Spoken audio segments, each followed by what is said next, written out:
달빛처럼 포근한 옛 이야기 월명야담입니다. 오늘도 건강과 웃음이 늘 함께 하시길 바랍니다. 구독과 좋아요로 함께 해주시면 더 많은 이야기를 들려드릴 수 있습니다. 자, 이제 달빛 같은 이야기 속으로 함께 걸어가 보겠습니다.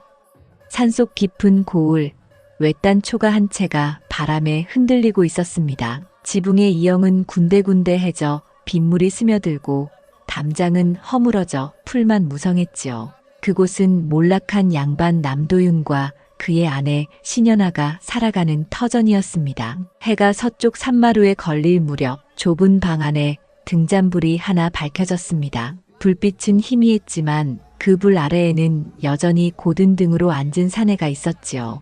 도윤은 낡은 서책을 펼쳐들고 낮은 목소리로 그를 읊조렸습니다. 얼굴은 수척했으나 눈빛만은 또렷했습니다. 한때 글방 선생으로 이름이 나던 기품이 아직 남아있었지요. 그 옆에 앉은 연하는 바느질에 열중하고 있었습니다. 손끝은 거칠었지만 바늘이 오가는 자락에는 한치의 흐트러짐이 없었지요. 남의 옷을 손보며 사끌 받아 살림을 꾸리는 일이었습니다. 방 안에는 책장 넘기는 소리와 바늘질 소리만이 잔잔히 흘렀습니다. 쌀독이 또 비었구나. 연하가 부엌을 흘깃보며 낮게 중얼거렸습니다. 도윤은 책에서 눈을 떼지 않았습니다. 말은 없었으되 손끝이 아주 미세하게 떨렸지요. 연하는 그것을 보고도 모른 척했습니다. 침묵 속에 두 사람의 숨결만 얇게 오르내렸습니다. 잠시 후 연하는 바느질을 내려놓고 등잔불로 다가갔습니다. 심지를 다듬으며 속으로 생각했지요.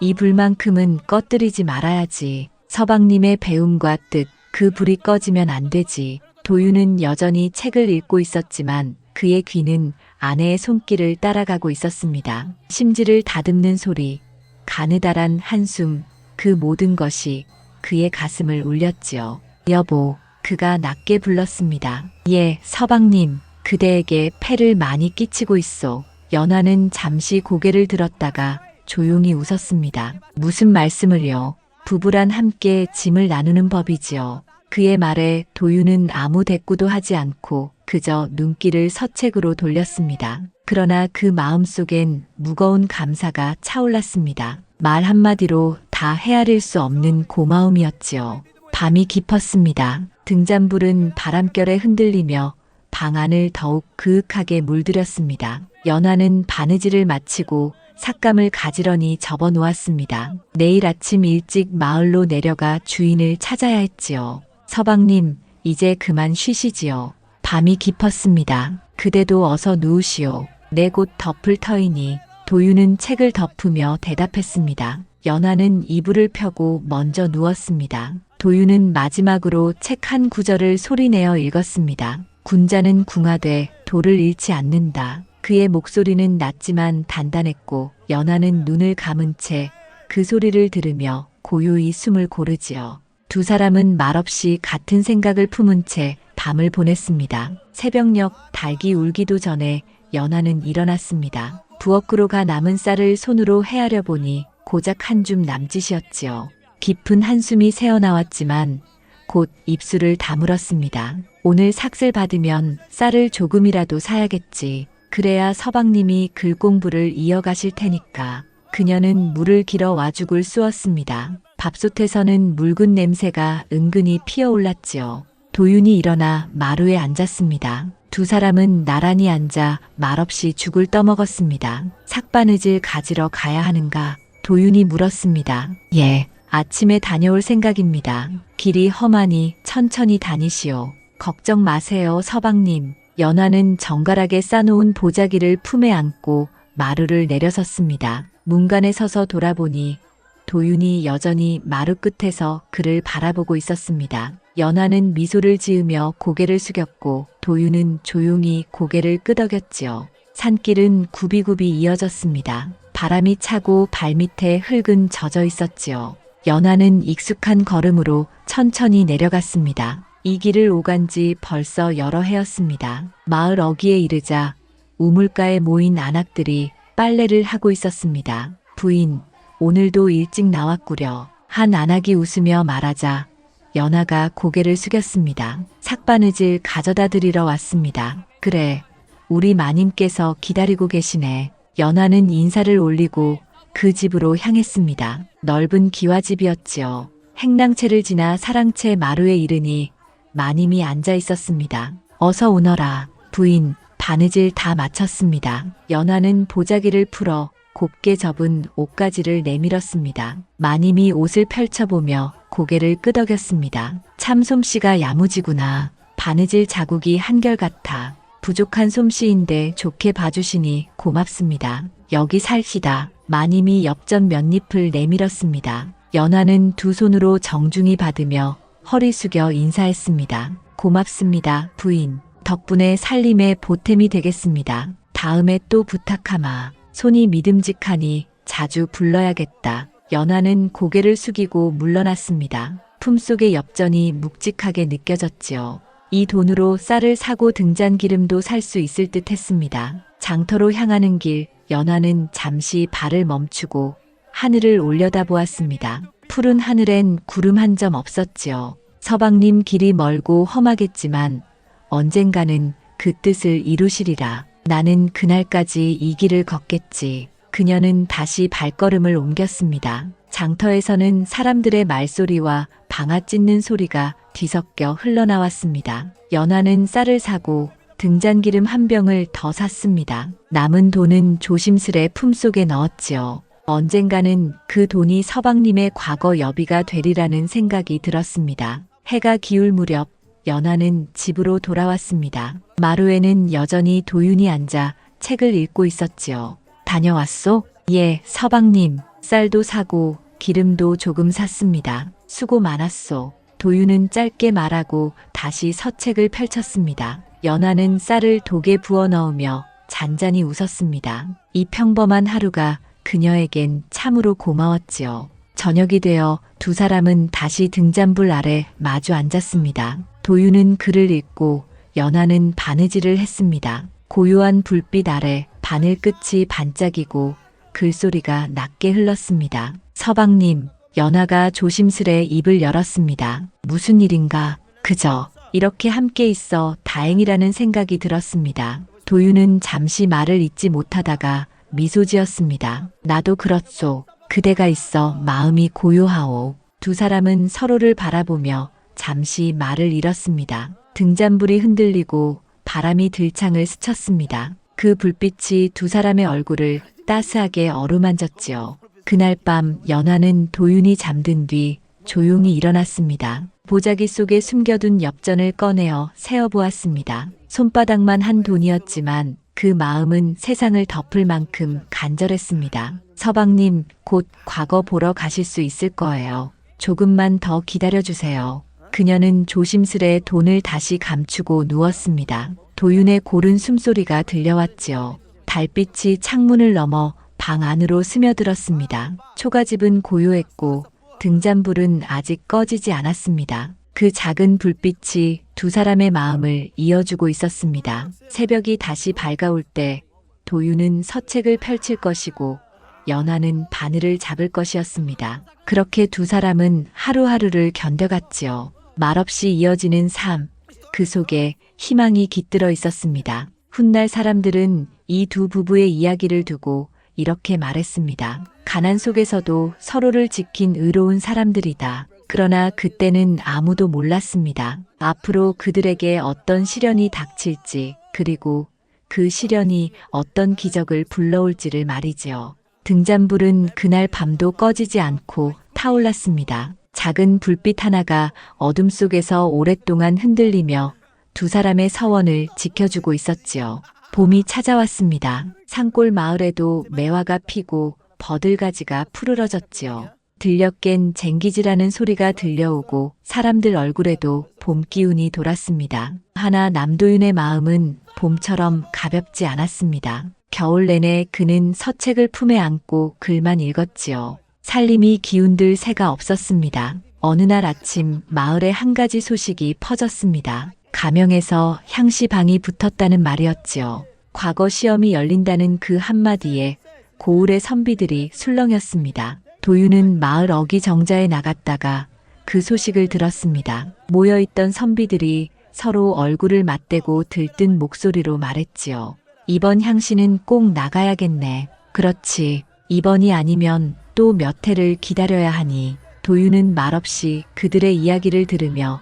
마음이 뜨거워졌습니다. 평생 준비해온 그 길이 드디어 열리는 듯 했지요. 그러나 현실은 냉혹했습니다. 여비 한 푼이 없었습니다. 집으로 돌아온 도윤은 마루 끝에 앉아 오래도록 생각에 잠겼습니다. 바람이 문사를 흔들고 부엌에 선 신연아가 저녁상을 차리고 있었습니다. 그녀는 서방님의 얼굴빛이 무거운 걸 보았으나 굳이 묻지 않았지요. 저녁상이 차려졌지만 도윤은 숟가락을 들지 못했습니다. 그 모습을 보던 연아가 조용히 물었습니다. 서방님, 무슨 일 있으십니까?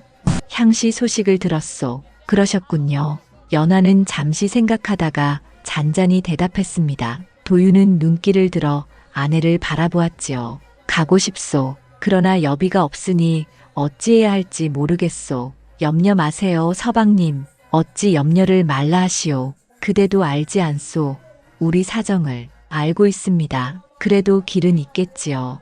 연아의 눈빛은 부드러웠지만 굳건했습니다. 도윤은 그 눈을 보며 마음 한켠이 저릿했습니다. 그날 밤 연아는 좀처럼 잠을 이루지 못했습니다. 서방님이 깊이 잠든 뒤 그는 이불을 살짝 젖히고 조심스레 궤짝을 열었지요. 그 안에는 혼례 때 어머니께 물려받은 은비녀 한 쌍이 들어있었습니다. 연아는 그것을 꺼내 손에 쥐고 한참 동안 바라보았습니다. 달빛에 은빛이 은은히 번졌지요. 눈가가 젖었지만 곧 입술을 깨물었습니다. 서방님의 꿈이 내 전부보다 소중하지. 연아는 비녀를 조심스레 보자기에 싸품 속에 넣었습니다. 그리고 벽장 속에서 숨겨둔 삭돈 꾸러미를 꺼냈지요. 몇 달 동안 바느질 삭을 아껴가며 모은 돈이었습니다. 쌀쌀돈, 등잔기름살 돈을 덜어가며 조금씩 모은 결과였지요. 다음 날 아침 연아는 해가 들기도 전에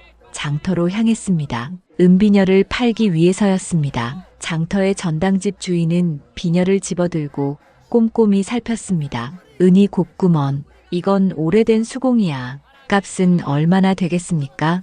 이 정도면 한 양 주겠네. 그 금액은 연아가 예상했던 것보다 적었으나 더 흥정할 처지가 아니었지요. 그리하겠습니다. 연아는 은비녀를 내밀고 엽전 꾸러미를 받아 품에 넣었습니다. 손끝이 허전했지만 마음 한쪽은 가벼워졌습니다. 이제 서방님을 과거길에 보낼 수 있을 것 같았지요. 집으로 돌아온 연아는 평소처럼 부엌일을 했습니다. 마루에 앉은 도윤은 여느 때처럼 책을 펼쳐들고 있었지요. 저녁상이 오르자 도윤이 무심히 물었습니다. 오늘은 어디 다녀왔소? 장터에 잠시 다녀왔습니다. 그래요. 도윤은 더 묻지 않았고 연아도 더 설명하지 않았습니다. 두 사람은 말없이 죽을 떠먹었습니다. 등잔불 아래에서 들리는 소리라곤 숟가락이 그릇을 스치는 작은 소리뿐이었지요. 며칠이 흘렀습니다. 도윤은 과거 준비에 더욱 열을 올렸습니다. 낮에는 글을 짓고 밤에는 묵향 속에 파묻혀 문장을 다듬었지요. 연아는 묵묵히 옆에서 바느질을 하며 그 모습을 바라보았습니다. 어느 날 밤 연아는 도윤의 옷을 꺼내 살폈습니다. 군데군데 해진 옷을 깃고 옷깃을 반듯하게 다렸지요. 가명으로 가는 길에 입힐 옷이었습니다. 그 모습을 바라보던 도윤이 조용히 말을 걸었습니다. 여보, 예, 서방님, 그대 덕분이요. 연아는 고개를 들어 미소 지었습니다. 당연한 일을 했을 뿐이지요. 아니요. 이 길은 그대가 아니면 나는 감히 나설 수도 없었을 것이요. 연아는 말없이 손끝으로 주름을 펴며 대답했습니다. 서방님께서 과거에 급제하시는 것, 그것이 제 바람이지요. 도윤은 깊이 고개를 숙였습니다. 꼭 그리하겠소. 출발을 앞둔 밤 연아는 보따리를 쌌습니다. 옷가지며 버선 마른 음식을 넣고 단단히 묶었습니다. 도윤은 마루에 앉아 그 모습을 지켜보았습니다. 다 챙겼소? 예, 서방님. 이것이면 길에 큰 탈은 없을 겁니다. 그녀는 품에서 보자기 하나를 꺼내어 도윤에게 내밀었습니다. 이건 여비입니다. 도윤은 보자기를 받아들었습니다. 묵직했지요. 풀어보니 엽전 꾸러미가 가득했습니다. 이게 어디서 난 돈이요? 조금씩 모은 돈입니다. 조금씩이라 하기엔 너무 많지 않소. 연하는 담담히 말했습니다. 서방님 과거 길인데 돈이 없어서야 되겠습니까?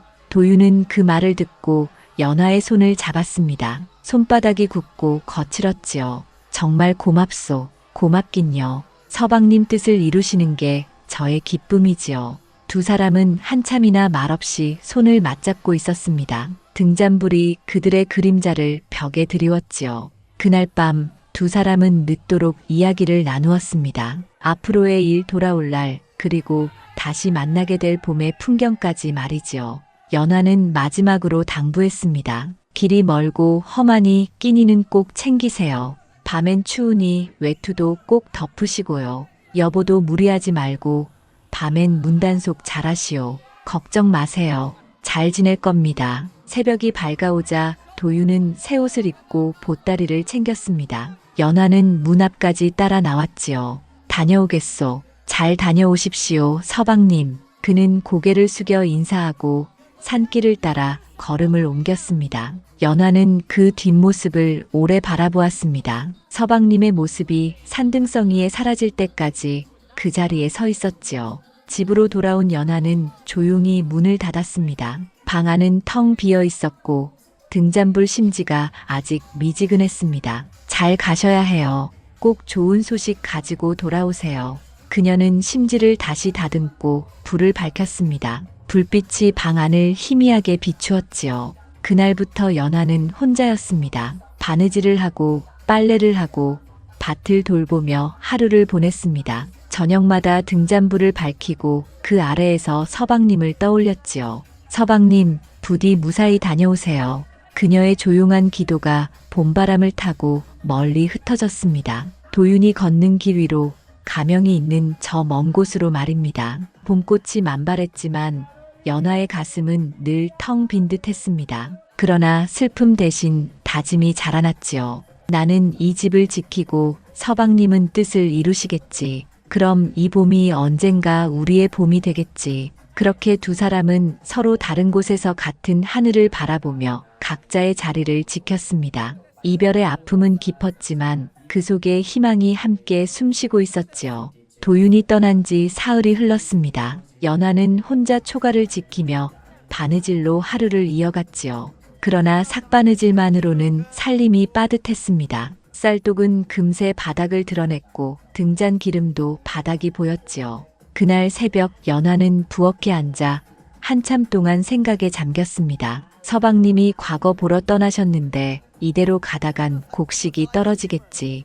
나라도 뭔가 해야겠어. 결심이 굳어지자 연하는 머리를 단정히 빗고 깨끗한 옷으로 갈아입었습니다. 양반집 안주인의 흔적을 지우기 위해 일부러 옷고름을 낮게 메었지요. 거울 속 자신의 얼굴을 바라보며 낮게 속삭였습니다. 서방님께 송구하오나 지금은 이 길밖에 없지요. 마을 아래 큰 상단으로 향했습니다. 이석준이라 불리는 상인이 운영하는 곳이었지요. 이 상단은 고을 안에서도 손꼽히는 부잣집으로 재물과 인맥이 넓고 언제나 일꾼을 구한다는 말이 돌았습니다. 상단의 대문 앞에 선 연하는 잠시 망설이다가 용기를 내어 안으로 들어갔습니다. 마당 한켠에서는 일꾼들이 짐을 나르고 있었습니다. 땀 냄새와 변 냄새가 섞인 공기 속에서 연하는 조심스레한 일꾼에게 다가가 말했습니다. 저 일 좀 구하려고 왔습니다. 주인 어른을 뵐 수 있을까요? 짐을 나르던 사내가 고개를 들어 연하를 살폈습니다. 인상은 순박했지요. 일 구하러 오셨구먼. 안으로 들어가시오. 주인 어른께서 사랑채에 계실 거요. 고맙습니다. 연하는 허리 숙여 인사하고 사랑채로 향했습니다. 문을 두드리자 낮고 단단한 목소리가 들렸습니다. 누구요? 일 구하러 왔습니다. 들어오시오. 문을 열고 들어서니 30 남짓 되어 보이는 사내가 비단 도포를 입고 앉아 있었습니다. 바로 이석준이었지요. 석준은 연하를 위아래로 훑어보았습니다. 얼굴이 맑고 몸가짐이 단정했습니다. 이름이 무엇이오? 화분이라 합니다. 연하는 신분을 숨기기 위해 거짓 이름을 댔습니다. 무슨 일 할 줄 아시오? 부엌일과 바느질을 합니다. 장부도 조금은 볼 줄 압니다. 그 말에 석준의 눈빛이 번뜩였습니다. 그를 아는 여인이라 보기 드문 일이요. 어디서 배웠소? 집안 어른께 조금 배웠을 뿐입니다. 좋소. 우선 부엌일부터 해보시오. 솜씨를 보면 다른 일도 맡기리다. 예, 알겠습니다. 이렇게 연하는 상단의 일꾼이 되었습니다. 처음 며칠 동안은 부엌일을 맡았습니다. 밥을 짓고 반찬을 만들며 설거지를 하지요. 손끝이 야무져 음식이 깔끔했고 일 처리도 정확했습니다. 일주일쯤 지나자 석준이 연하를 다시 불렀습니다. 화분, 예, 어르신, 그대 글씨를 한번 보겠소. 그는 종이와 붓을 내밀었습니다. 연하는 붓을 들어 조용히 글씨를 썼지요. 글씨는 반듯하고 단정했습니다. 석준은 잠시 감탄하며 고개를 끄덕였습니다. 이 글씨면 장부를 베껴도 되겠구나. 앞으로 문서 정리도 맡으시오. 예, 분부대로 하겠습니다. 그날부터 연하는 부엌일 외에도 장부를 베끼는 일을 맡았습니다. 상단의 거래 내역과 문서를 필사하는 일이었지요. 밤낮으로 붓을 놀리며 연하는 상단의 분위기를 살폈습니다. 겉으로는 평온했지만 어딘가 음습한 기운이 느껴졌습니다. 며칠 후 연하는 이상한 점을 발견했습니다. 같은 물건의 거래 내역이 문서마다 다르게 기록되어 있었지요. 액수가 제각각이었습니다. 이건 분명히 뭔가 숨기고 있구나. 연하는 장부 한쪽 하단에 조그만 점 하나를 찍었습니다. 훗날 구분할 표시였지요. 그날 밤 연하는 행랑채에서 다른 일꾼들과 함께 잠자리를 폈습니다. 그러나 좀처럼 잠이 오지 않았습니다. 서방님의 얼굴이 떠올랐지요. 서방님, 과거는 무사히 보고 계실까? 연하는 밖으로 나왔습니다. 달빛이 마당을 은빛으로 물들이고 있었습니다. 그때 마당 한켠에서 누군가 서 있는 것이 보였습니다. 낮에 봤던 일꾼이었지요. 연하가 다가가자 그가 고개를 돌렸습니다. 잠이 안 오시오? 예, 낯선 곳이라 그런가 봅니다. 그 사내는 인자한 얼굴로 고개를 끄덕였습니다. 나는 김복만이라 하오. 이 상단에서 10년 넘게 일했지. 화분이라 합니다. 잘 부탁드립니다. 오늘 사랑채에 불려갔다 오더니 무슨 일 맡았소? 장부를 베끼게 되었습니다. 복만의 표정이 잠시 굳어졌습니다. 그는 주위를 둘러보고는 낮은 목소리로 속삭였지요. 조심하시오. 예, 이 집 일이 심상치 않소. 말은 많지만은 밤마다 이상한 짐이 드나든다오. 그는 그 말만 남기고 자리를 떴습니다. 연하는 한동안 그 자리에 서 있었습니다. 달빛 아래 가슴이 서늘했지요. 다음 날부터 연하는 더욱 조심하며 일을 했습니다. 문서를 베끼는 손끝에 늘 긴장이 흘렀습니다. 석주는 종종 사랑채로 불러 이런저런 말을 건넸습니다. 화분, 그대는 어디 출신이오? 멀리서 왔습니다. 가족은 혼자입니다. 연하는 짧게 대답하며 거리를 두었습니다. 석주는 의미심장한 눈빛을 보냈지만 더 묻지는 않았지요. 시간이 흘러 연하는 상단의 일에 익숙해졌습니다. 다른 일꾼들도 그녀를 믿고 따랐지요. 그러나 마음 한켠은 점점 불안해졌습니다. 밤마다 석준이 낯선 사내들과 밀담을 나누는 소리가 들렸기 때문입니다. 어느 날 밤 복만이 다시 연하를 찾아왔습니다. 화분, 예, 어르신, 그대를 믿어도 되겠소? 무슨 일이십니까?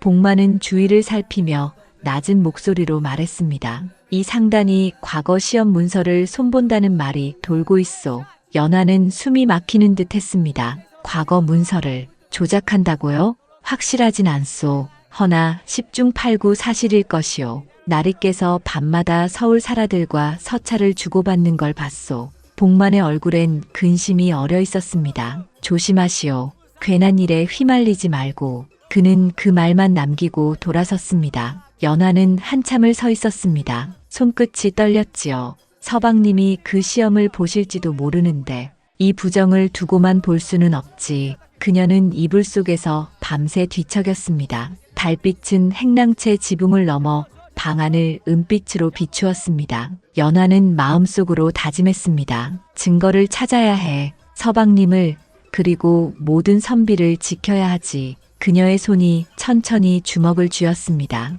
그 순간 화분이라는 이름 아래에 숨겨진 신연화의 의지가 불처럼 타올랐지요.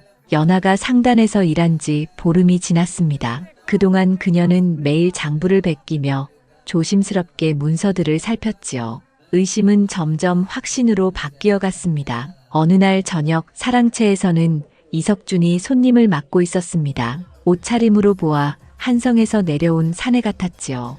연하는 차를 내오라는 분부를 받고 사랑채로 향했습니다. 문 앞에 다다라 잠시 숨을 고르는 찰나 안에서 남자들의 낮은 목소리가 들렸습니다. 향시 문서는 준비되었소? 염려 마시오. 이미 손을 봐두었소. 석준의 목소리였습니다. 연하는 가슴이 철렁하며 숨을 죽였지요. 돈은 넉넉히 건넸소. 이번 일만 무사하면 우리 모두 배불리 먹을 수 있을 것이오. 조심해야 하오. 가명도사가 노상오라 하던데 깐깐하기로 소문났소. 그쯤이야 문제없소. 알아서 처리하겠소. 연하의 손끝이 차가워졌습니다. 그들의 입에서 향씨와 문서가 함께 나왔습니다. 그 말은 곧 시험 부정을 뜻하는 것이었지요. 그때 안에서 인기척이 들리자 연하는 황급히 문을 두드렸습니다. 차를 가져왔습니다. 들어오시오. 문이 열리자 연하는 고개를 숙인 채 들어가 찻상을 올렸습니다. 석준과 손님이 말을 멈추고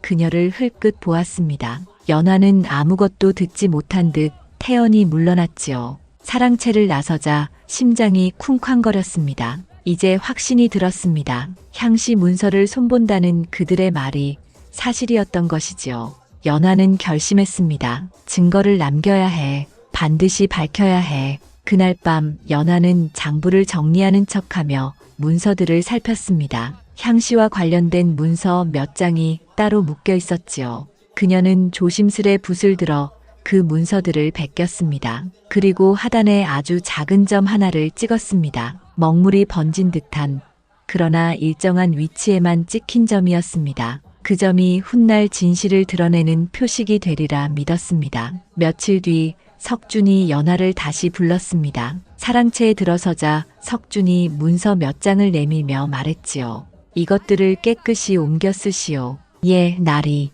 연하는 문서를 살펴보았습니다. 종이에는 낯선 글씨로 쓰인 향시 답안들이 있었지요. 손이 떨렸지만 표정 하나 흐트러뜨리지 않았습니다. 언제까지 하면 되겠습니까? 사흘 안에 마쳐야 하오. 분부대로 하겠습니다. 연하는 고개를 숙이고 물러났습니다. 가슴이 답답했습니다. 이 문서들이 세상에 나가면 서방님을 비롯한 모든 선비들이 피해를 볼 터였습니다. 그날 저녁 복만이 조용히 연하를 찾아왔습니다. 화분 괜찮소? 예, 괜찮습니다. 얼굴이 좋지 않구려. 연하는 숨을 고르며 낮게 말했습니다. 어르신을 믿어도 되겠지요? 무슨 일이요? 연하는 주위를 살피고 목소리를 낮췄습니다. 이 상단이 향시 문서를 손보고 있소. 복만은 잠시 눈을 감았다가 고개를 끄덕였습니다. 그럴 줄 알았소. 증거가 있소? 조금 모아두었지만 혼자 하기에는 벅찹니다.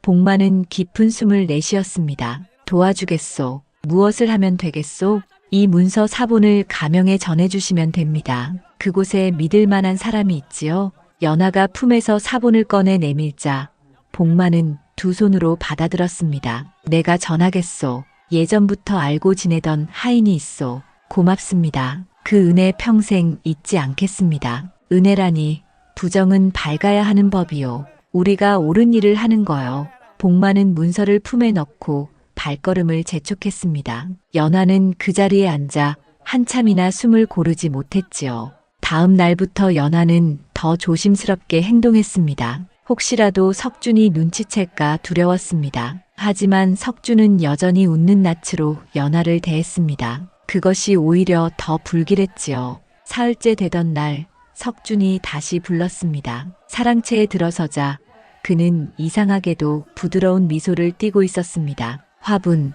그대는 참 부지런하구나. 과찬이십니다, 나리. 내가 그대에게 특별히 맡기고 싶은 일이 하나 있소. 그는 일어서서 연하에게 다가왔습니다. 연하는 본능적으로 한 걸음 물러섰지요. 무슨 일이십니까? 그대가 혼자라 하였지. 내 곁에서 함께 살면 어떻겠소? 그 말에 연하는 단호히 고개를 저었습니다. 송구하오나 저는 일만 하러 온 몸입니다. 왜 그러시오? 내가 그대를 아껴주겠다는데 저는 나리의 뜻을 받을 수 없습니다. 석준의 얼굴빛이 굳었습니다. 거절하는 것이요? 예, 나리.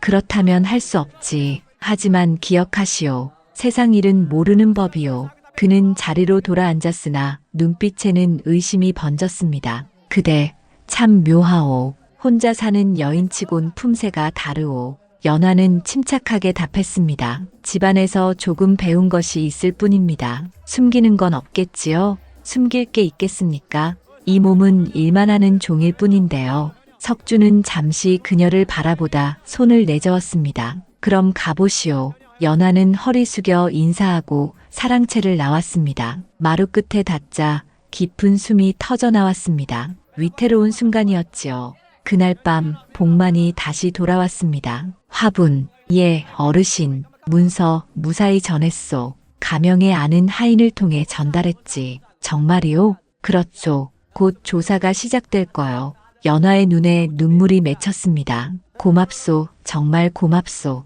이제 조심해야 하오. 석준이 냄새를 맡을지도 모르오. 명심하겠소. 두 사람은 잠시 마주보고 고개를 끄덕였습니다. 이제 진실이 드러날 때가 다가오고 있었지요. 그날 밤 연화는 잠을 이루지 못했습니다. 마루에 앉아 달빛을 바라보며 속으로 서방님을 불렀습니다. 서방님, 과거 잘 보고 계시지요? 곧 이 부정이 드러나면 그대도 안전할 거예요. 그녀는 손을 모아 기도했습니다. 정의가 반드시 이기기를, 선한 이들이 보호받기를 말이지요. 상단은 겉으로 평온했습니다. 그러나 그 고요함 속에는 폭풍 전야의 긴장이 감돌고 있었습니다. 연화가 찍어둔 그 작은 점들이 곧 세상을 뒤흔들 증거가 될 터였습니다. 문서 아래 찍힌 점, 그것은 연화의 두려움과 용기, 그리고 진실을 향한 표식이었지요. 이제 어둠이 걷히고 진실이 드러날 날이 멀지 않았습니다. 가명의 넓은 마당에는 이른 새벽부터 선비들이 하나둘 모여들고 있었습니다. 각 고을에서 먼 길을 걸어온 응시자들이었지요. 그들 중에는 남도윤도 있었습니다. 긴 여정 끝에 도착한 가명은 웅장했습니다. 높은 기와 지붕이 줄지어 있고 기둥마다 붉은 칠이 반짝였습니다. 문을 드나드는 아전들의 걸음은 분주했고 마당 한쪽에서는 시비 준비를 위한 종이와 붓이 옮겨지고 있었지요. 엄숙한 공기 속에 도윤의 마음이 덩달아 무거워졌습니다. 이곳에서 내 운명이 갈리겠구나. 그는 짐을 들고 객사로 향했습니다. 여럿이 함께 머무는 좁은 방이었지요. 방 안에는 이미 몇몇 선비들이 자리하고 있었습니다. 도윤이 들어서자 한 선비가 다정히 말을 건넸습니다. 먼 길 오시느라 고생하셨소. 별 말씀을. 그대도 수고 많으셨겠지요. 서로 다 같은 길이지요. 나는 동쪽 고을에서 왔소. 저는 산골에서 왔습니다. 두 사람은 잠시 마주 웃으며 이런저런 이야기를 나누었습니다. 시험을 앞둔 긴장감과 설렘이 교차하는 대화였지요. 그날 저녁 가명 앞들에는 수십 명의 선비들이 모였습니다. 시험을 주관할 도사 노상호가 모습을 드러낸 것입니다. 백발이 성성했으나 눈빛은 매서웠습니다. 내일부터 시험이 시작될 것이다. 몸과 마음을 깨끗이 하여 글에 진심을 담도록 하라. 노상호의 목소리는 낮지만 힘이 있었습니다. 선비들은 고개를 숙여 예를 올렸지요. 이번 시험은 오로지 공정하게 치러질 것이다. 혹여 부정한 일이 있다면 가만두지 않을 것이니 명심하라. 그의 마지막 말이 공기를 가르듯 울렸습니다. 도윤은 그 모습을 보며 마음속으로 안도의 숨을 내쉬었지요. 이분이라면 진정한 시험이 되겠구나. 그 시각 멀리 상단에서는 긴장감이 감돌고 있었습니다. 복만 어르신이 문서를 가명에 전한 지 사흘째 되는 날이었지요. 연화는 잠시도 마음을 놓지 못했습니다. 마당의 바람 소리에도 가슴이 덜컥 내려앉았지요. 해가 기울 무렵 석준이 급히 사랑채로 사람들을 불러 모았습니다. 연화도 그중 하나였지요. 방 안 공기가 무겁게 가라앉아 있었습니다. 석준의 얼굴은 굳어 있었고 눈빛에는 불안이 번졌습니다. 가명 쪽에서 이상한 말이 들린다. 무슨 말씀입니까? 우리 쪽 일이 새어나갔다는 소문이 돌고 있다. 석준의 말에 방 안이 술렁거렸습니다. 연화는 눈을 내리깔고 아무 말도 하지 않았습니다. 누가 고했는지는 모르겠다. 그러나 당분간 입을 다물고 조심하라. 그는 차갑게 말하고는 손을 내저었습니다. 사람들은 하나둘 물러났지요. 밖으로 나온 연화에게 복만 어르신이 눈짓을 보냈습니다. 두 사람은 조용히 뒤뜰로 향했습니다. 화분, 일이 시작된 듯하오. 그런가 봅니다. 이제 어찌해야 합니까? 조금만 더 기다리시오. 곧 가명에서 움직일 것이오. 알겠습니다. 늘 고맙습니다, 어르신. 두 사람은 서로 고개를 끄덕이고 헤어졌습니다. 연화는 행랑채로 돌아가 조용히 짐을 꾸렸습니다. 혹시라도 일이 커질 경우를 대비해야 했지요. 그날 밤 복만은 가명으로 향했습니다. 전해야 할 것이 남아 있었기 때문이었습니다. 연화가 직접 써준 자초지종의 쪽지였지요. 복만은 어둠을 틈타 가명 뒷문으로 들어갔습니다. 그곳에는 미리 연락한 하인이 기다리고 있었습니다. 이것을 도사 어른께 전해주시오. 무엇이오? 중요한 문서요. 꼭 전해야 하오. 하인은 고개를 끄덕이고 쪽지를 품에 넣었습니다. 복만은 두 손을 모아 절하듯 고개를 숙이고 돌아섰지요. 다음 날 새벽 가명 안은 분주했습니다. 시험을 앞두고 선비들이 일찍 일어나 옷을 갈아입고 서책을 들고 나섰지요. 도윤도 마찬가지였습니다. 맑은 물로 손을 씻고 허리를 곧게 펴 앉았습니다. 오늘이 바로 그날이었지요. 그는 속으로 연화를 떠올렸습니다. 서방님, 부디 무사히 마치소서. 그녀의 목소리가 귓가에 맴도는 듯 했습니다. 도윤은 고개를 들어 하늘을 바라보았습니다. 구름 한 점 없는 푸른 하늘이었습니다. 하늘도 오늘은 내 편이구나. 그는 깊은 숨을 고르고 시험장으로 향했습니다. 한편 가명 안쪽의 서재에서는 노상호가 전날 밤에 전달받은 쪽지를 읽고 있었습니다. 글씨는 단정했으나 내용은 충격적이었지요. 이런 일이. 그의 얼굴이 굳어졌습니다. 쪽지에는 상단의 부정과 함께 조작된 문서의 형태, 그리고 문서 하단에 찍힌 작은 점에 대한 설명이 세밀히 적혀 있었습니다. 노상호는 곧바로 아전을 불렀습니다. 오늘 답안들을 꼼꼼히 살피도록 하라. 문장이 유사한 것이 있거든 모두 별도로 모아두게. 예, 알겠습니다. 아전이 물러나자 노상호는 창밖을 바라보았습니다. 마당에는 선비들이 줄을 지어 시험장으로 들어가고 있었지요. 부정은 반드시 밝혀야 한다. 그의 눈빛이 번뜩였습니다. 시험이 시작되었습니다. 도윤은 긴 숨을 내쉬며 시험지를 받아들었습니다. 붓끝을 눌러 글자를 쓰기 시작했지요. 그의 손놀림은 망설임이 없었습니다. 연화, 이 글은 그대를 위한 것이오. 그는 한자 한자에 혼을 담아 썼습니다. 글 속에는 지난 세월의 고통과 기다림, 그리고 아내의 정성이 녹아 있었지요. 해가 서쪽으로 기울 무렵 시험이 끝났습니다. 도윤은 붓을 내려놓고 천천히 답안을 넘겼습니다. 오랜 시간 가슴속에 품었던 무게가 조금은 덜어진 듯 했습니다. 이제 결과를 기다릴 일만 남았구나. 객사로 돌아온 그는 마루에 앉아 먼 하늘을 바라보았습니다. 연화의 얼굴이 떠올랐지요. 그대가 있었기에 이 길을 왔소. 곧 좋은 소식 전해드리리다. 그 시각 가명의 등잔불 아래에서는 노상호가 직접 답안들을 검토하고 있었습니다. 시간이 지나면서 그의 눈빛이 점점 매서워졌습니다. 이건 여러 장의 답안에 똑같은 문장이 반복되어 있었지요. 한눈에도 누군가의 손이 닿은 흔적이었습니다. 노상호는 조작된 문서를 꺼내 비교했습니다. 하단에 찍힌 작은 점들, 쪽지의 내용과 정확히 일치했습니다. 과연 이 짓이었구나. 노상호는 즉시 명을 내렸습니다. 이 답안을 쓴 자들을 찾아오게, 그리고 관련된 상단 인물들도 모두 잡아들여라. 예, 알겠습니다. 아전들이 분주히 움직였습니다. 가명 안에는 긴장된 기운이 감돌았지요. 그 무렵 상단에서는 석준이 초조하게 방 안을 오갔습니다. 뭔가 잘못되었다는 예감이 뼛속까지 스며들고 있었지요. 연화는 멀찍이서 그 모습을 지켜보았습니다. 이제 고지로구나. 그녀는 조용히 손을 모아 가슴 앞에 대고 숨을 고르며 다짐했습니다. 서방님, 이제 모든 게 드러날 겁니다. 밤은 깊어가고 가명의 등잔불은 꺼지지 않았습니다. 노상호의 손끝은 여전히 붓을 쥐고 있었습니다. 그의 앞에는 진실을 밝혀낼 답안들이 펼쳐져 있었지요. 그리고 곧 다가올 새벽 그 불빛 아래에서 세상의 어둠이 걷히고 진실이 드러날 것이었습니다. 시험이 끝난 이튿날 아침 가명 마당이 술렁이기 시작했습니다. 아전들이 분주히 오가며 종이 뭉치를 옮기고 서리들은 무언가를 속삭이며 지시를 받았지요. 객사에 머물던 선비들은 하나같이 창문을 열고 밖을 내다보았습니다. 무슨 일인가? 옆에 있던 선비가 물었습니다. 모르겠소.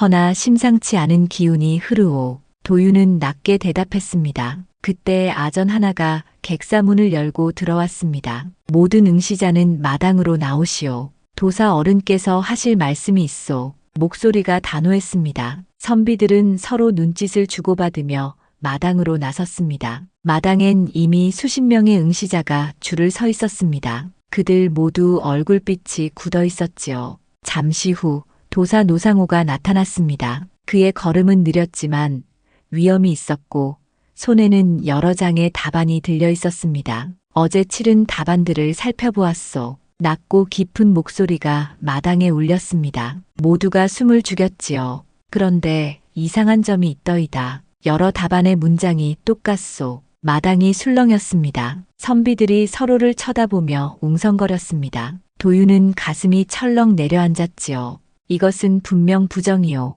누군가 미리 답안을 만들어 돌린 흔적이 있소. 노상호는 문서 한 장을 높이 들어 보였습니다. 종이 아래에는 작은 점이 찍혀 있었지요. 이 표시가 있는 답안이 조작된 문서요. 누가 이런 짓을 했는지 반드시 밝혀낼 것이요. 그의 목소리가 마당을 울렸습니다. 도유는 조용히 숨을 내쉬었습니다. 자신은 부정과 무관했습니다. 하늘이 돕는 듯 마음이 조금 놓였지요. 그 시각 상단에서는 급한 발걸음 소리가 들렸습니다. 가명의 관속들이 들이닥친 것이었지요. 사랑채에 앉아있던 이석준은 깜짝 놀라 일어섰습니다. 무슨 일인가? 이석준, 향시 부정 혐의로 조사를 받아야 하겠소. 관속의 말이 냉정하게 떨어졌습니다. 무슨 소리요? 나는 아무 잘못도 하지 않았소. 석준은 소리쳤지만 관속들은 냉담했습니다. 변명은 가명에 가서 하시오. 그들은 석준의 팔을 붙잡고 끌어냈습니다. 사람들이 놀라 허둥지둥 모여들었습니다. 연화는 부엌문 너머로 그 광경을 지켜보았지요. 그의 눈빛은 차분했지만 속에서는 심장이 빠르게 뛰었습니다. 드디어 때가 왔구나. 연화는 조용히 행랑채로 가서 보따리를 챙겼습니다. 이제 더 머무를 이유가 없었지요. 그때 복만 어르신이 다가왔습니다. 화분, 이제 떠나시겠소? 그래야 할 것 같습니다. 수고 많았소. 그대 덕분에 부정이 밝혀졌소. 아니요.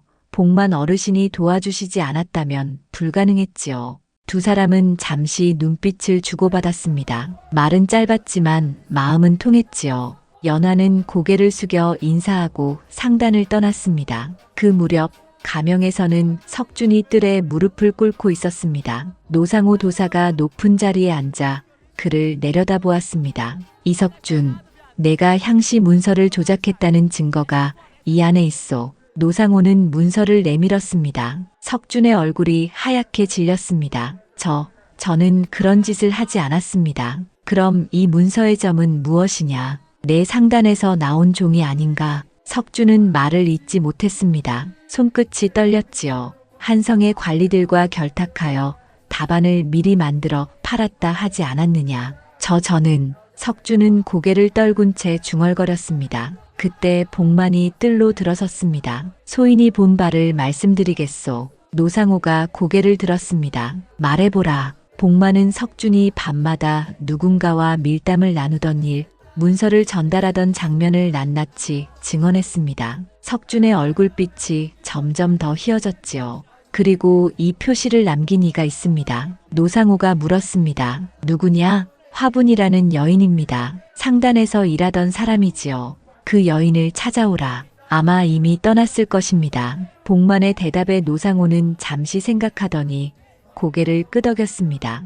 그 여인이 누구든 의로운 일을 한 것이오. 찾지 말게. 그녀의 이름만 남겨두게. 마당에 모인 사람들은 웅성거렸습니다. 석준은 고개를 푹 숙인 채 말이 없었습니다. 이석준, 내 죄는 명백하구나. 뇌물과 부정으로 과거를 더럽혔으니 마땅히 벌을 받게 될 것이다. 용서해 주십시오. 저는 잠시의 실수였을 뿐이요. 석주는 무릎을 꿇고 이마를 바닥에 찧었습니다. 그러나 노상호는 단호했습니다. 법대로 하라. 관속들이 석준을 끌어냈습니다. 마당에는 다시 술렁임이 일었습니다. 한편 연하는 이미 산길을 걷고 있었습니다. 바람이 솔잎 사이를 스치며 불어왔습니다. 그녀는 걸음을 멈추고 한 번 뒤를 돌아보았습니다. 멀리 가명의 기와 지붕이 햇살 속에 번쩍였지요. 서방님, 이제 안심하고 결과를 기다리세요. 그녀는 하늘을 올려다보았습니다. 푸른 하늘 아래 흰 구름이 천천히 흘러가고 있었습니다. 연하의 얼굴에는 미소가 번졌지요. 그 시각 가명에서는 조사가 계속되고 있었습니다. 석준과 결탁한 관리들이 줄줄이 잡혀 들어왔습니다. 부정의 전모가 서서히 드러나고 있었지요. 도윤은 객사에서 그 소식을 들었습니다. 가슴이 벅차올랐습니다. 자신의 답안은 떳떳했습니다. 이제 공정한 평가를 받을 수 있었습니다. 참으로 다행이요. 옆에 있던 선비가 중얼거렸습니다. 도윤은 고개를 끄덕였습니다. 의로운 이가 있어 부정이 드러났소. 그 화분이라는 여인이 누군지 모르겠으나 참 고마운 사람이요. 도윤은 창밖을 바라보았습니다. 바람이 잔잔히 불어오고 있었습니다. 왠지 모르게 마음 한켠이 따뜻해졌지요. 며칠 뒤 가명 앞에는 새 공고가 붙었습니다. 부정으로 작성된 답안들은 모두 무효 처리되었고 정직하게 시험을 치른 이들만이 평가받게 되었지요. 도윤은 그 글을 읽으며 조용히 숨을 내쉬었습니다. 연하, 그대가 기다려준 만큼 좋은 소식을 들고 가겠소. 그는 속으로 다짐했습니다. 아내를 위해 그리고 스스로를 위해 반드시 급제해야 했지요. 상단은 문이 굳게 닫혔습니다. 석준의 재산 일부는 몰수되었고 관련된 사람들은 죗값을 받았습니다. 고을 사람들은 이 일을 두고두고 이야기했습니다. 의로운 여인이 부정을 밝혀냈다더라. 화분이라 불린 이가 참 용감한 사람이었다지. 이야기는 장터와 주막, 나루터까지 퍼져나갔습니다. 그러나 정작 연하는 이미 고향으로 향하고 있었지요. 산길은 길었지만 그녀의 발걸음은 가벼웠습니다. 저물녘 노을빛이 산허리를 붉게 물들였지요. 연하는 조용히 미소 지었습니다. 세상이 어두워도 마음에 등불 하나 켜면 길은 보이는 법이었습니다. 며칠이 흐른 뒤 가명뜰에는 많은 사람들이 모여들었습니다. 오늘은 죄인의 죄목을 낭독하는 날이었지요. 장터에서 장사하던 이들, 마을의 노인들, 먼 고을의 선비들까지 발걸음을 멈추고 몰려들었습니다. 뜰 한가운데 이석준이 무릎을 꿇고 있었습니다. 그 옆에는 함께 엮인 관리 둘이 고개를 떨군 채 무릎을 맞대고 있었지요. 그들의 머리 위로 볕이 내려앉았지만 얼굴빛은 잿빛이었습니다. 노상호 도사가 높은 자리에 앉아 문서를 들었습니다. 곁에 아전이 큰 소리로 읽기 시작했지요. 이석준은 향시의 문서를 조작하고 답안을 미리 만들어 팔았으니 이는 과거의 도를 어지럽힌 큰 죄로다. 아전의 음성이 뜰을 울렸습니다. 백성들 사이에서 낮은 탄식이 흘러나왔지요. 또한 한성의 관리들과 결탁하여 뇌물을 주고받았으니 이는 나라의 근본을 더럽힌 일이라. 사람들이 웅성거렸습니다. 석준은 여전히 고개를 들지 못했습니다. 옆에 관리들도 입술을 굳게 다물고 있었습니다. 증인 김복만이 이 모든 일을 보았으며 증거 문서 또한 분명하니 거짓이 없도다. 뜰 한켠에 복만이 서 있었습니다. 그의 얼굴에는 흔들림이 없었지요. 긴 세월 일꾼으로 살았던 이답게 그 눈빛은 담담했습니다. 그때 뒤쪽에서 한 여인이 걸어 나왔습니다. 사람들이 일제히 고개를 돌렸지요. 햇살을 등진 그 여인은 바로 연하였습니다. 고향으로 향하던 길이었으나 이 일을 끝까지 지켜보기 위해 돌아온 것이었지요. 사람들 사이에서 웅성거림이 번졌습니다. 연하는 조용히 걸음을 옮겨 노상호 앞에 다다르더니 단정히 무릎을 꿇었습니다. 소녀가 드릴 말씀이 있사옵니다. 노상호가 고개를 들었습니다. 그대가 화분이라 불린 여인이냐? 예. 그러나 그 이름은 거짓이었습니다. 연하는 고개를 들고 노상호를 바라보았습니다. 그 눈빛엔 두려움보다 결의가 비쳤지요. 소녀의 본명은 신연아입니다. 남도윤의 아내입니다. 뜰이 술렁거렸습니다. 석준이 고개를 번쩍 들었고 복만도 놀라 연하를 바라보았습니다. 남도윤이라 이번 향시에 응시한 선비가 아니냐? 그렇습니다. 노상호는 잠시 연하를 바라보다 고개를 끄덕였습니다. 어찌하여 신분을 감추고 상단에 들어갔느냐? 서방님의 과거 준비로 살림이 어려워 이를 구하러 갔습니다. 그러다 상단에서 이상한 내역을 보았고 이를 모른 척할 수 없었습니다. 두렵지 않았느냐? 노상호의 물음에 연하는 잠시 눈을 내리깔았다가 고개를 저었습니다. 두려웠습니다. 하지만 서방님과 다른 선비들이 억울한 일을 당할까 더 무서웠습니다. 노상호는 감탄하듯 숨을 고르더니 고개를 끄덕였습니다. 참으로 의로운 일을 하였구나. 그대의 용기로 많은 이들이 구원을 받았느니라. 과찬이십니다. 연하는 고개를 숙였습니다. 노상호는 다시 석준을 바라보았습니다. 이석준, 들었느냐? 그대가 짓밟으려 한 정의를 이 여인이 다시 세웠다. 석준은 이를 악물었으나 아무 말도 하지 못했습니다. 분노와 두려움이 뒤섞인 눈빛이었지요. 노상호는 문서를 들어 올리며 말을 이었습니다. 죄목을 낭독하겠다. 아전이 다시 큰 소리로 읽었습니다. 첫째, 과거의 제도를 어지럽힌 죄. 둘째, 뇌물을 주고받은 죄. 셋째, 백성을 속여 재물을 취한 죄. 아전의 목소리가 바람에 실려 뜰을 울렸습니다. 이에 따라 이석준의 재산 절반을 몰수하고 먼 변방으로 유배 보낸다. 석준의 얼굴빛이 순식간에 하얗게 질렸습니다. 몸이 휘청거렸으나 아무도 그를 부축하지 않았지요. 함께 죄를 지은 관리들 역시 같은 벌을 받는다. 관리들도 고개를 떨궜습니다. 사람들 사이에서 박수와 환호가 터져 나왔지요. 정의가 살아있구나. 속이 다 시원하네. 노상호가 손을 들어 사람들을 진정시켰습니다. 부정은 반드시 드러나는 법이다. 이 일을 거울 삼아 모두 경계하도록 하라. 백성들은 고개를 숙이며 도사의 말을 마음에 새겼습니다. 석준과 관리들은 포졸들에게 이끌려 가명을 떠났지요.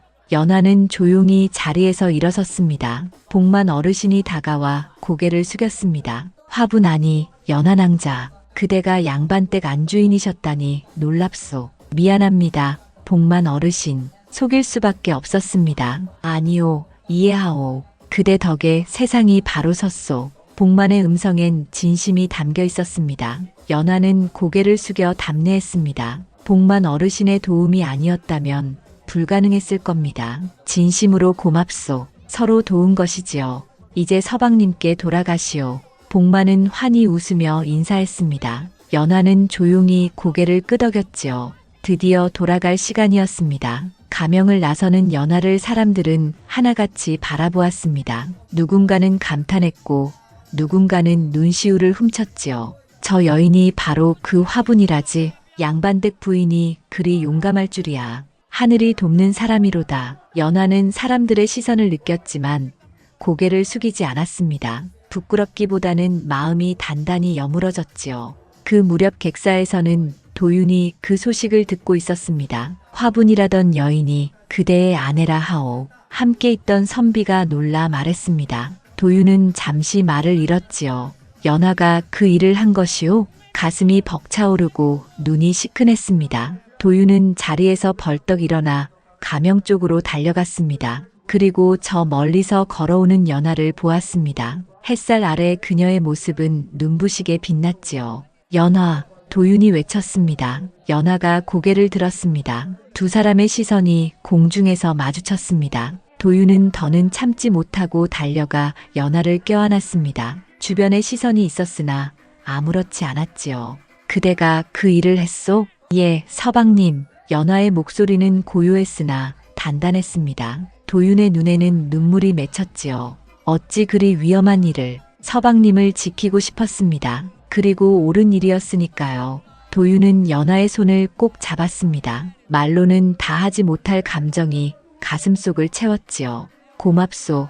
그대가 내 아내인 것이 자랑스럽소. 고맙긴요. 서방님이 계시니 용기를 낼 수 있었지요. 두 사람은 오래도록 말없이 서 있었습니다. 주위의 사람들도 조용히 미소 지었습니다. 그들의 눈앞엔 오직 서로뿐이었지요. 그날 저녁 가명에서는 조작된 답안들이 모두 불태워졌습니다. 연기를 타고 흩어진 재가 하늘로 흩어졌지요. 이제 정직한 선비들만이 평가받게 되었습니다. 도윤은 연하와 함께 객사로 돌아와 마주 앉았습니다. 이 모든 일이 꿈 같소. 서방님께 누가 될까 두려웠지만 그래도 해야 했습니다. 그대 덕분에 세상이 한결 밝아졌소. 도윤은 연하의 손을 잡으며 조용히 말했습니다. 앞으로 어떤 시련이 와도 함께 이겨냅시다. 예, 서방님. 며칠 뒤 고을 곳곳에 이야기가 퍼졌습니다. 의로운 아내가 남편과 선비들을 구했다더라. 부정한 상단이 무너지고 세상이 맑아졌다지. 백성들은 연하와 도윤을 칭송했습니다. 상단은 문을 굳게 닫았습니다. 석준의 집안은 몰락했고 사람들은 더 이상 그를 입에 올리지 않았지요. 그것이 마땅한 일이었습니다. 연하와 도윤은 조용히 결과를 기다렸습니다. 이제 모든 것이 제자리를 찾아가고 있었습니다. 정의가 드러나고 의로움이 세상을 비추는 순간이었지요.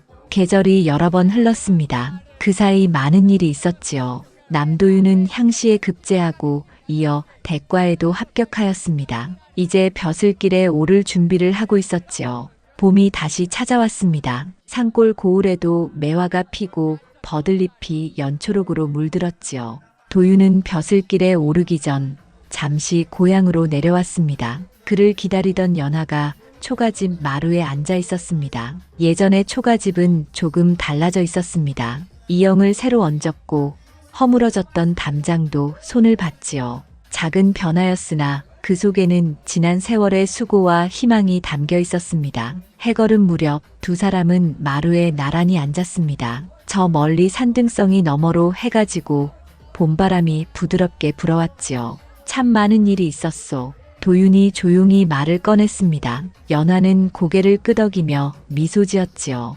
그러게요. 지금 생각하면 꿈만 같습니다. 모두 그대 덕분이요. 도윤은 연하의 손을 잡았습니다. 그 손은 여전히 거칠었지만 따스했습니다. 아닙니다.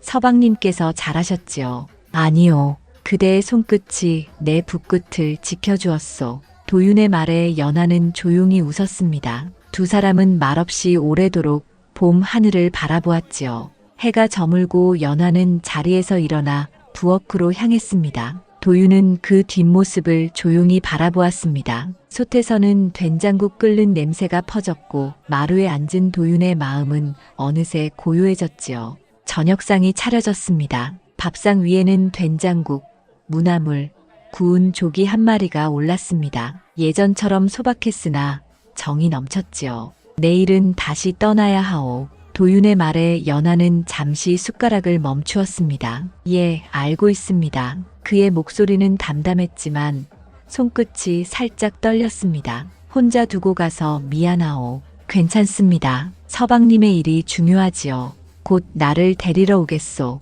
그때까지 기다려주시오. 기다리겠습니다. 얼마든지. 도윤은 연하의 손을 꼭 잡았습니다. 그 손의 온기가 서로의 마음을 감싸주었지요. 저녁이 깊어가자 연하는 등잔에 불을 붙였습니다. 심지에 스미는 기름 냄새가 은은히 퍼지고 불꽃이 작게 흔들렸습니다. 도윤은 그 불빛을 바라보다 조용히 말했습니다. 이 등잔불을 볼 때마다 그대가 떠오르오. 왜 그러십니까? 지난 세월 이 불을 지켜준 이가 바로 그대이니까. 내가 글을 읽고 꿈을 버티게 해준 건 이 등불과 그대였소. 연하는 잠시 고개를 숙였다가 미소 지었습니다. 저는 그저 할 일을 했을 뿐입니다. 아니요. 그대는 나의 빛이었소. 도윤은 조용히 연하를 끌어안았습니다. 연하의 뺨이 그의 가슴에 닿았습니다. 두 사람은 한참을 말없이 그 품에 머물렀지요. 등잔불이 바람결에 흔들렸으나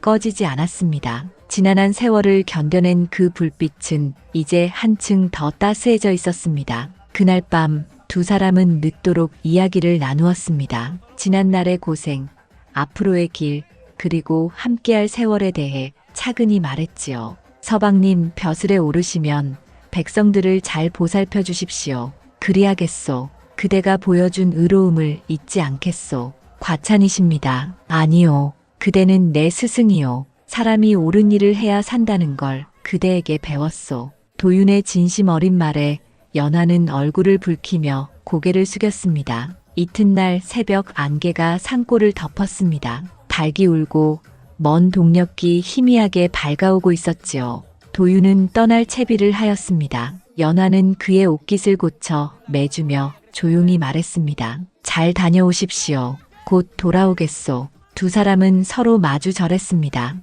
그 인사 속에는 수많은 고생과 감사, 그리고 사랑이 담겨 있었지요. 도윤은 짐을 들고 산길을 향했습니다. 연하는 마루 끝에 앉아 그의 뒷모습을 바라보았습니다. 그 그림자가 산등성이 너머로 사라질 때까지 자리를 떠나지 않았지요. 고을 사람들은 두 사람의 이야기를 자주 입에 올렸습니다. 장터에서도 우물가에서도 이 부부의 이름이 오르내렸지요. 남도윤 선비가 대과에 급제했다더라. 그렇다네. 그 아내가 바로 그 의로운 여인 아니던가. 사람들이 의리의 등불이라 부른다더군. 맞아. 참으로 훌륭한 부부로다. 사람들은 부러움과 존경이 뒤섞인 눈빛으로 이야기했습니다. 두 사람은 고생을 함께 견디며 끝내 서로의 믿음을 지켜낸 부부였지요. 연하는 여전히 초가집에 머물렀습니다. 바느질을 하고 밭을 돌보며 하루하루를 정직하게 살았습니다. 그 평범한 날들이 이제는 행복으로 가득 차 있었지요. 어느 날 저녁 연하는 등잔불을 켰습니다. 조용히 피어오르는 불빛이 방 안을 밝혔습니다. 그 불빛을 바라보며 연하는 속으로 읊조렸지요. 서방님, 부디 무사히 지내고 계시겠지요. 바느질을 하던 손끝이 어느새 따뜻해졌습니다. 불빛 속에서 도윤의 얼굴이 떠올랐지요. 한편 도윤은 관청에서 일을 배우고 있었습니다. 백성들의 호소를 듣고 억울한 일을 바로잡는 일에 힘썼지요. 그의 성실함은 누구나 아는 바가 되었습니다. 저 관원은 참 성심이 깊다더군. 그렇다네. 일마다 백성을 먼저 생각한대. 사람들의 칭찬에도 도윤은 겸손했습니다. 연하를 떠올리며 스스로를 다잡았지요. 그대가 보여준 마음을 잊지 않겠소. 그는 마음속으로 그렇게 다짐했습니다. 계절이 바뀌었습니다. 여름이 지나고 가을이 찾아왔지요. 단풍이 산허리를 붉게 물들인 어느 날 도윤은 관청의 일을 마치고 고향으로 돌아왔습니다. 연하는 마루에 앉아 실을 잡고 있었지요. 발자국 소리를 듣고 고개를 들자 낯익은 그림자가 마당에 서 있었습니다. 돌아오셨습니까? 그렇소. 그대가 보고 싶었소. 연하의 얼굴에 환한 웃음이 번졌습니다. 두 사람은 다시 마루에 나란히 앉았습니다. 가을 바람이 살며시 불어와 치맛자락을 스쳤지요.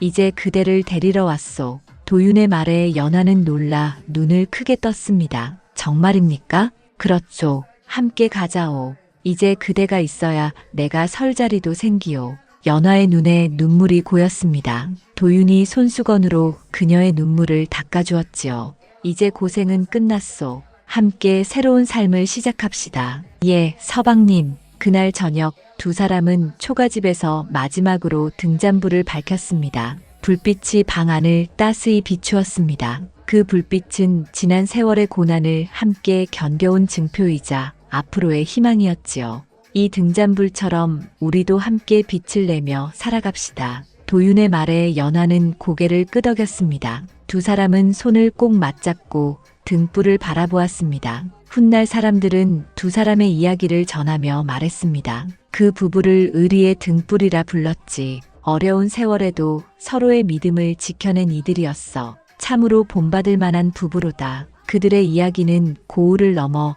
먼 고장까지 퍼져나갔습니다. 가난하되 마음이 부유했던 부부, 세상 어둠 속에서도 꺼지지 않았던 등불 같은 인연이었지요. 등잔불은 여전히 타오르고 있었습니다. 바람이 불어도 꺼지지 않고 두 사람의 길을 비추며 오래도록 흔들렸습니다. 그리고 그 불빛 아래에서 서방님과 연하의 새로운 날들이 다시 시작되고 있었지요.